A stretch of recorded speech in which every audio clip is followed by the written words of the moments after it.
拉姆納拉揚拉姆。眾所周知，大自然創造了我們所有人都是平等的，在這個創造中不存在任何歧視。然而，地球上一些所謂的靈性導師卻將人類分成了不同的眾聖和宗教，因此，人們開始對彼此產生歧視的情感。人們開始根據眾聖和宗教來行事。我們為什麼忘記了我們都是同一個地球上的生命？我們都生活在同一個星球上。然而，不知出於何種原因，社會卻以眾聖和宗教的名義將地球劃分成了不同的區域。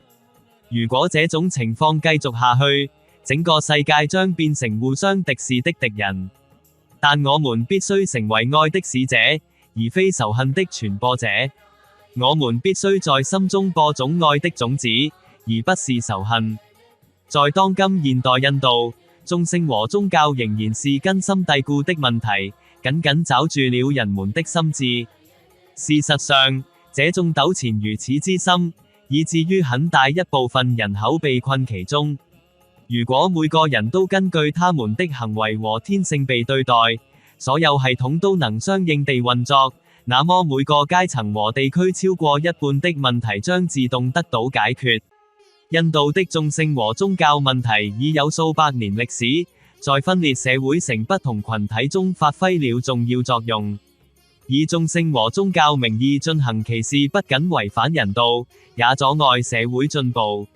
眾聖最初是社會分工的系統，逐漸變成了身份和歧視的基礎。這種基於眾聖的優越感和自卑感使社會破碎。許多社區和少數群體因此被剝奪了教育、就業和平等機會。即使在今天，基於眾聖的犯罪、歧視和社會不平等仍是我們社會的嚴峻現實。這些限制了我們的思維和發展進程。宗教最初是為了提升個人的精神和道德而創立的，但現在已成為分裂和衝突的根源。如今，宗教常被政治用作爭取選票的工具，助長了宗教極端主義和不容忍。要消除基於眾聖和宗教的歧視，最重要的是我們要順應自然，及時與 Ram Narayan Ram 的名號相連接。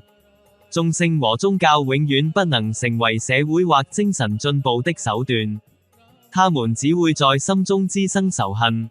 如今，眾聖和宗教已成為社會不平等和衝突的根源。現在是消除所有這些歧視，建立一個平等、世俗進步社會的時候了。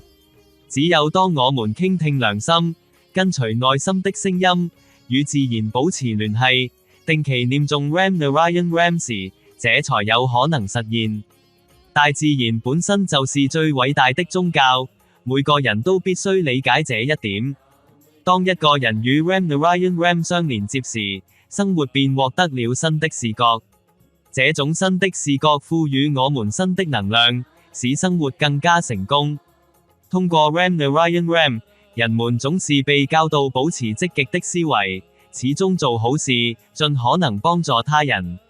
Ram Narayan Ram 不斷努力消除社會中傳播的負能量，使黑暗被驅散，覺醒之光得以傳播。